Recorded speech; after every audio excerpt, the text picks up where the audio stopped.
سورکانچل season 3 یاریاں Tania Tahir novel قسط number 41۔ Haider, Aryan, اشر اور اذان کے بیچ بیٹھا تھا۔ وہ تینوں ہی خاموش تھے اور اریان تو سلگ ہی رہا تھا۔ مجھے جانا ہے، میں چلا جاؤں اگر یہ خاموشی ختم ہو جائے تو؟ اریان تپ کر بولا اور حیدر نے تیکھے تیوروں میں اسے دیکھا۔ اپنے ہاتھوں کو ہر صورت قابو میں رکھو اریان۔ حیدر، مجھے اب تم تینوں کی طرف سے کوئی تنبیہ نہ دے، حیدر سختی سے بولا۔ اریان چپکے سپاٹ نظروں سے باپ کو دیکھنے لگا۔ کیوں اپنے ہاتھوں کو قابو میں رکھو؟ اسے کہیں اپنی بیوی کو قابو میں کرے ورنہ ایک اور تھپڑ کھائے گی وہ مجھ سے، وہ بگڑ کر بولا۔ اریان، اذان نے ٹوکا کہ حیدر بنا لحاظ کے اس کا منہ بھی تھپڑوں سے سور کر رہا تھا۔ ایک منٹ رک جاؤ تم، حیدر نے جھڑک کر اریان کو روکا۔ تم بتاؤ کس کی حمایت لے رہے ہو؟ کیا لگتی ہے وہ تمہاری؟ کیا عزت دے رکھی ہے تم نے اسے اس گھر میں؟ وہ ایک یوز لیس چیز کی طرح اس گھر میں ادھر سے ادھر پھرتی رہتی ہے اریان۔ حیدر کے تلخ الفاظ اریان کو ہتے سے ہی اکھاڑ گئے۔ وہ ایک دم اٹھا۔ اریان بیٹھ جاؤ، اشر نے بھی ٹوکا۔ میں بھاگ کر شادی نہیں کروں گا، اسی گھر میں شادی کر کے اسی گھر میں رہوں گا، اور جب میرے بچے ہو جائیں پتہ چل جائے گا۔ وہ ایک ایک لفظ پر زور دیتا بولا اور وہاں سے جانے کے لیے قدم آگے بڑھاتا کہ حیدر پھر سے بولنے لگا اور اریان بھی ترقی بات رہی جواب دے رہا تھا، جبکہ اذان اور اشر دونوں ہی روک رہے تھے۔ اور اچانک اشر کو اپنے نام کی پکار محسوس ہوئی۔ اشر، ہلکی سی آواز میں کوئی اسے پکار رہا تھا۔ اس نے جھنجھلا کر اچھلتے کوستے اریان کو چھوڑا اور مڑ کر دیکھا تو جانا اسے ہاتھ کے اشارے سے اپنے پاس بلا رہی تھی۔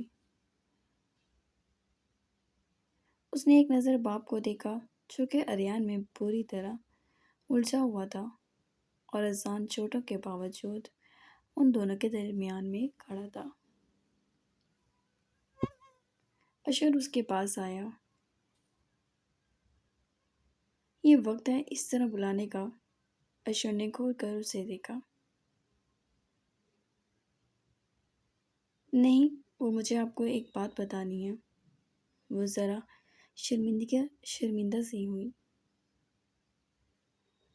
میں نے یہاں سے واپس بھی آنا تھا، یہاں ان کی جنگ میں سب سے پہلے میں نے مرنا تھا۔ کیسی باتیں کر رہی ہیں؟ جانا پریشانی سے اسے دیکھنے لگی۔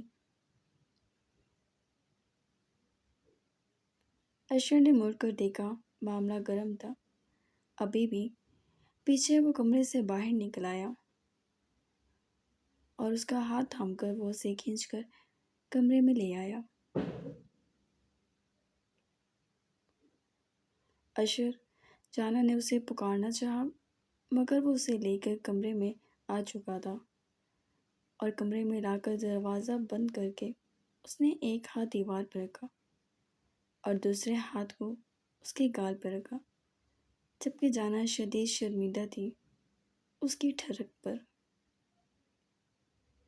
میں نے اہم بات کرنی ہے، وہ اشر کا سرسراتا ہاتھ ہٹاتی ہوئی خود کو سنبھالتی بولی۔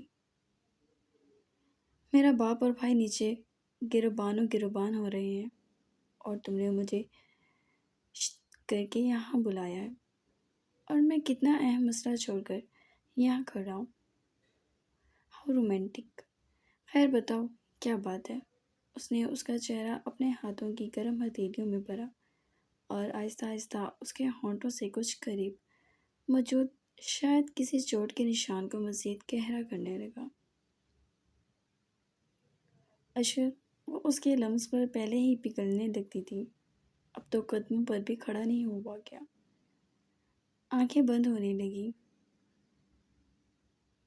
ایک تو تم میرا نام بہت لیتی ہو، دیکھو میرے پاس زیادہ وقت نہیں، تم اپنی بات پوری کرو، اس نے کہا، اور بے ساختہ ہی اس کی گردن سے دوپٹہ ذرا سا سرکا سرک کر اس نے اس کی گردن کو خوبصورتی سے چھوا تو جان اپنی ساری باتیں بھول ہی گئی۔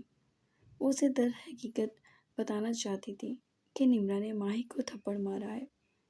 وہ بہت بدتمیز ہے، وہ اس طرح حکمرانی نہیں کر سکتی، لیکن یہاں اس کے شوہر صاحب اس کے اس طرح اتنے معصوم انداز پر بلانے پر ہی فدا ہو چکے تھے۔ وہ اس کی گردن بجا بجا پیار کرتا، اپنے محبت کی کافی حسین ثبوت دے رہا تھا۔ اچانک کی زبان میں ہلنے کی بھی سکت نہیں تھی۔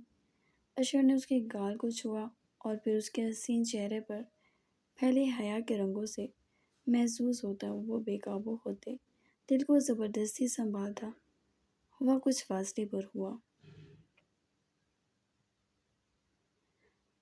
تم بات بتانے والی تھی مجھے، وہ گھور کر بولا۔ آپ آپ بولنے ہی نہیں دیتے، وہ منہ بنا گئی۔ کیا بولنا ہے تم نے میری مٹو؟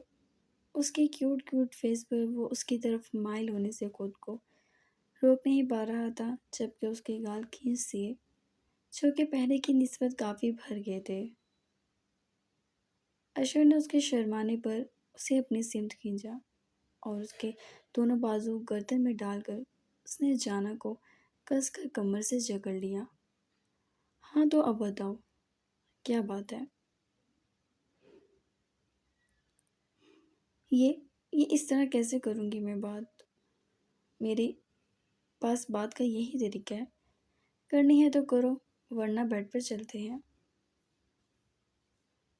حیدر انکل کو نا مجھے آپ کی کمپلین کرنی چاہیے، وہ سر نفی میں ہلا دی بولی جبکہ وہ کھول کر ہنسا۔ کیا کمپلین کرو گی تم کہ اشر ہر وقت؟ وہ رک گیا، معنی خیزی سے دیکھنے لگا۔ اوف اشر، آپ تو سامنے والے بندے کا دماغ ہی ہلا دیتے ہیں۔ اس نے اپنا آپ چھڑانا چاہا۔ اچھا بتاؤ کیا بات ہے؟ وہ سنجیدگی سے بولا تو جانا اس کی شرٹ کے کالر سے کھیلتی اسے رفتہ رفتہ سے بتانے لگی۔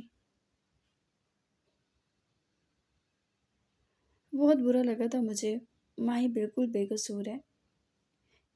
اس طرح نمرا بھابھی کو ماہی پر ہاتھ نہیں اٹھانا چاہیے تھا، اور آپ کو پتہ ہے وہ لائبہ آنٹی کے ساتھ بھی بہت بدتمیزی کرتی ہے، بلکہ سب کے ساتھ، اور وہ میرے چائے کے کپ میں چائے پیتی ہے جان بوجھ کر، جبکہ وہ کب مجھے پسند تھا۔ وہ بچوں کی طرح اسے شکایتیں لگا رہی تھی، جبکہ اشر اسے دلکشی سے سن رہا تھا۔ آپ مسکرا رہے ہیں اشر، وہ چڑ کر بولی۔ تو اور کیا کروں؟ ہاں، نمرا کو ماہی پر ہاتھ نہیں اٹھانا چاہیے تھا۔ جہاں تک مما کی بات ہے تو ان کو تو ڈیڈ ہی دیکھ لیں گے، اور جو تم یہ کہہ رہی ہو تمہارے چائے کے کپ میں وہ جان بوجھ کے چائے پیتی ہے، تو میں اس بارے میں کیا کر سکتا ہوں؟ کچن برتنوں سے بھرا ہوا ہے، تم کوئی اور کپ لے لو۔ اب اتنی یوز لیس باتوں کے لیے ڈاکٹر اشر کو اس مٹکو نے اٹھایا تو انعام تو میں لوں گا۔ وہ جھکنے لگا جبکہ وہ غصے سے اس کا چہرہ موڑ گئی۔ نہایت بے شرم انسان ہیں آپ کو صرف اپنی پڑی ہوئی ہے تو یہ کہ میرے گالوں پر کاٹ لیں، میرے شولڈرز پہ کاٹیں۔ وہ بھڑکی۔ چلو وہ تو رات کی بات ہے، ابھی تو کچھ آپ چپ ہو جائیں، میں اریان بھائی کو خود ہی بتا دوں گی۔ گریٹ، تو تمہیں مجھے بلانا نہیں چاہیے تھا، تمہیں پچھتانا پڑے گا۔ اس نے اسے بیڈ پر دھکیلا۔ نہیں اشر، وہ چلا اٹھی، جبکہ اشر نے اپنی شرٹ کے اوپری بٹن کھولے۔ اشر مجھ سے دور رہیں، گھر میں ایک ایک بندہ جاگ رہا ہے، آپ کتنے تیز ہیں۔ وہ اس کے اپنے اوپر چپٹنے پر اسے دور دھکیلتی بولی، جبکہ اشر نے اس کا دوپٹہ اس کے منہ پر باندھ کر اس کی بولتی بند کر دی۔ اس کے سبھی چہرے کو چاہت سے دیکھا اور دور ہٹ کر دروازہ بند کیا، جبکہ جانا دوبارہ اٹھ کے وہ گھورتے ہوئے اس کے نزدیک آیا اور ایک دراز کھول کر اس نے ایک انجیکشن نکالا۔ اگر یہ میں نے تمہیں لگا دیا نا تو صرف تم تڑپو گی اور میں دستیاب نہیں ہوں گا۔ تمہیں تو بہتر ہے۔ مرکو، ڈاکٹر سے پنگا نہ لو۔ جب جس وقت وہ چاہتا ہے اپنی خدمت پیش کرو۔ اس نے چاہت سے اس کی پیشانی چومی، جبکہ اس کی خاموشی پر آہستگی سے اس کے لبوں کو آزاد کرتا۔ وہ اپنی قید میں نہایت دیوانگی سے بھر چکا تھا۔ چانا کی سانسیں ناہموار سے ہو گئیں اور اشر کی دیوانگی بڑھتی جا رہی تھی، جبکہ اس دیوانگی کے اثرات کتنے برے تھے اس وقت وہ دونوں ہی نہیں جانتے تھے۔ وہ بہک رہے تھے اور کوئی ان کے بہکنے کا بھرپور فائدہ اٹھا رہا تھا۔ اشر حجاب اور حدود کی منزلیں طے کرتا گیا اور جانا اس کے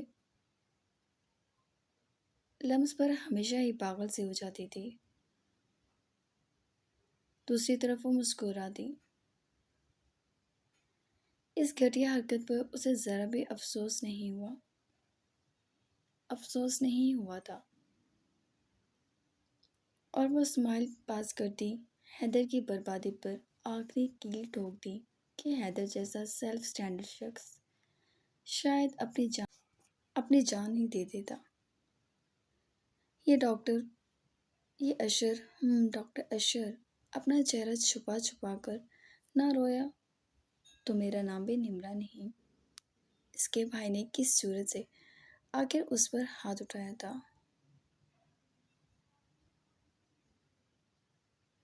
کیا کر رہی ہیں آپ یہاں؟ عبیر کی آمد پر وہ منہ بنا گئی اور مڑ کر دیکھنے لگی۔ عبیر نے ایک نظر اشر بھائی کے کمرے کی کھڑکی کی طرف دیکھا اور پھر نمرا کو آنکھیں چھوٹی کر کے دیکھنے لگی۔ تمہیں کیا تکلیف ہے اور یہ تم منہ اٹھا کر یہاں؟ اچھا بس وہی گھسی بیٹی لائنیں مجھ پر مت ماریں۔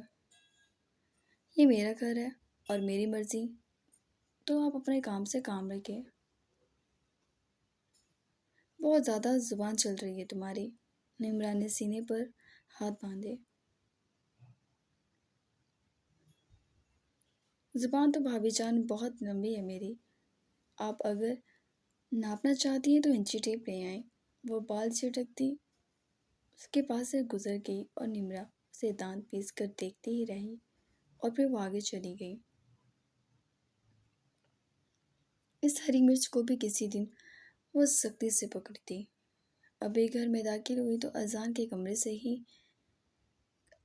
کمرے میں ہی سیدھا گھستی تھی۔ تو تم کھڑے کیوں ہو؟ وہ چلائی۔ مرا نہیں ہوں، کیا بکواس ہے، ڈرا دیا مجھے، وہ چڑ کر بولا۔ عبیر اسے گھورنے لگی۔ تمہیں اپنے گھر چین کیوں نہیں آتا؟ اذان نے عاجز آ کر اسے دیکھتا بولا۔ وہ آئس کو کال کر رہا تھا۔ نہیں، مجھے اپنے گھر میں چین نہیں ہے۔ میں نے ایک پلان کیا ہے، وہ بولی۔ میں کہیں نہیں جاؤں گا۔ میں تمہیں اٹھا کر لے جاؤں گی، وہ بھڑکی۔ تو چاہتی کیا ہے؟ میری ماں سر پر سوار ہے، میں کسی اہم کام میں مصروف ہوں۔ وہ سر تھام گیا۔ لو جی، فارغ اور بے روزگاروں کو بھی تو کام پڑ گئے۔ اس نے سیدھی طرح اس کا مذاق بنایا تھا، جبکہ اذان نے گھورا۔ وہ کھلکھلا دی۔ حقیقت تو یہ تھی وہ پریشانی میں اس کی کھلکھلاہٹ پر پرسکون ہوا تھا۔ اچھا بات سنو، یہ نمرا بھابھی نا کسی اور موسم میں ابھی اشر بھائی کے کمرے کے باہر کھڑی تھی۔ بڑی کوئی چالاک عورت ہے، سنی ہے اس نے آج مجھ سے، وہ ناک چڑھا کر بولی، جبکہ اس کے تیکھے نقوش بہت حسین لگ رہے تھے۔ تم اس عورت سے دور رہو، اذان فکر مندی سے بولا۔ عبیر حیرانگی سے اسے دیکھنے لگی۔ کیا ہو گیا اذان حیدر؟ تم ڈر رہے ہو؟ وہ حیرت انگیز سی اس کے نزدیک آئی۔ میں اسے ڈر نہیں رہا، مجھے اس عورت سے کچھ اچھی وائبس نہیں آ رہی، تبھی تمہیں روک رہا ہوں۔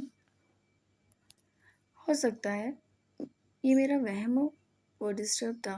کیا ہوا ہے؟ ابیر کے سوال پر اذان نے اسے سب بتا دیا، جبکہ وہ منہ پر ہاتھ رکھ گئی۔ ڈیڈ اور اریان کا زبردست جھگڑا ہو چکا ہے۔ Can't you believe?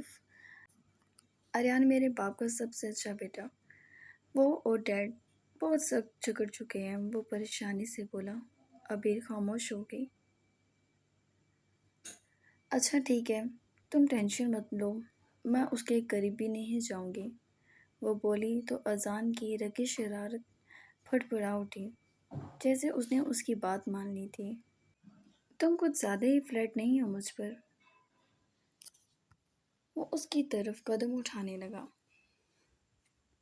جنگلی بھینسا، جنگلی بھینسے پہ کون مرتا ہے؟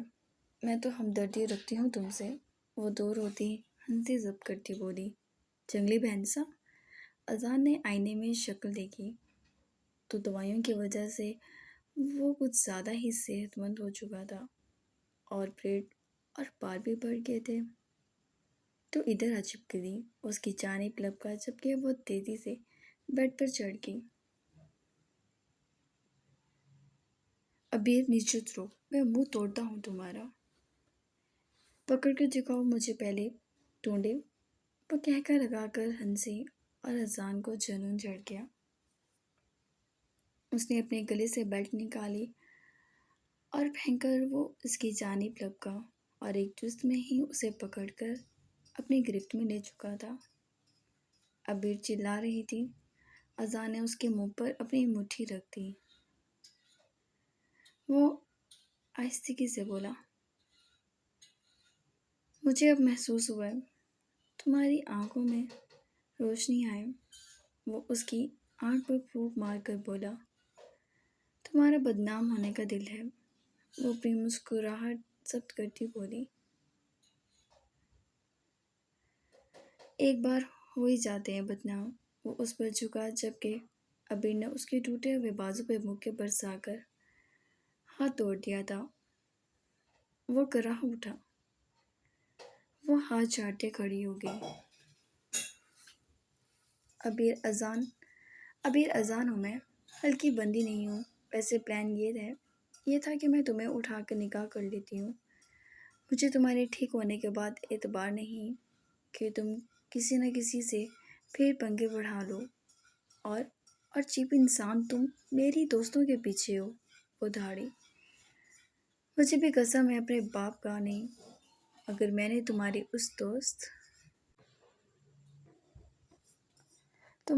دوست مہرین کو پٹا نہ لیا۔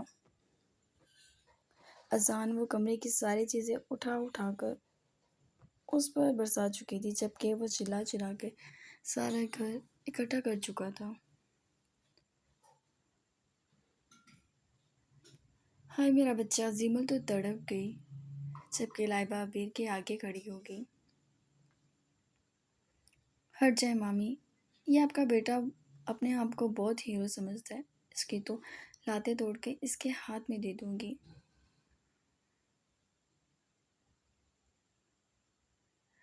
اور شرم لحاظ کھا لو، بڑا ہوں میں تم سے، اذان چیخا۔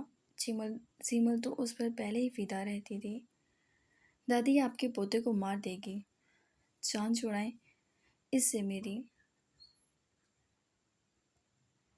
اس کی جان چھوڑتی ہوں میں، وہ پھر اس پر جھپٹتی کہ وہ سیدھا بیڈ سے اٹھ کر باہر بھاگا، اور ابیر اس کے پیچھے وہ سب خواتین دل تھامے کھڑی تھیں، کیونکہ ابیر ڈنڈا اٹھا چکی تھی۔ اذان ابیر، بس یہی ہو رہا تھا، مگر دونوں ہی ایک دوسرے کو مرنے پر تلے ہوئے تھے۔ جبکہ نمرا نے خوف سے دیکھا، اسے لگا تھا صبح جو ہو چکا ہے اس سے اس گھر میں سوگ کا عالم ہوگا، مگر پھر سے بہاریں آ گئی تھیں، وہ سڑ بن گئی تھی۔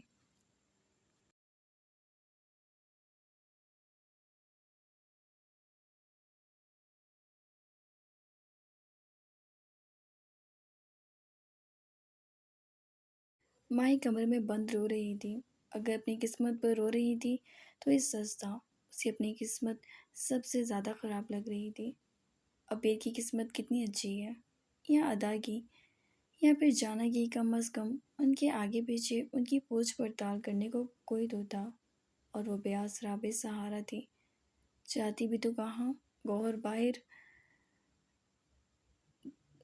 داغ لگائے بیٹھا تھا، اور جسے امید تھی وہ بھی جا چکا تھا۔ اس نے اریان کو خود گھر سے جاتے ہوئے دیکھا تھا۔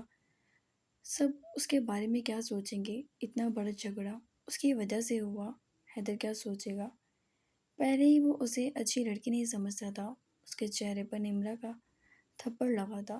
اسے افسوس نہیں تھا جتنا خوف اسے ان سب کے سامنے جانے پر تھا۔ اس نے کھڑکی سے جھانکتے آسمان کی جانب دیکھا۔ اگر وہ اس کے سر پہ عزت کی چادر اوڑھ سکتا تھا تو اور کیوں نہیں دیتا تھا؟ وہ پھر جا چکا تھا اور اسے یقین تھا وہ بھول جائے گا۔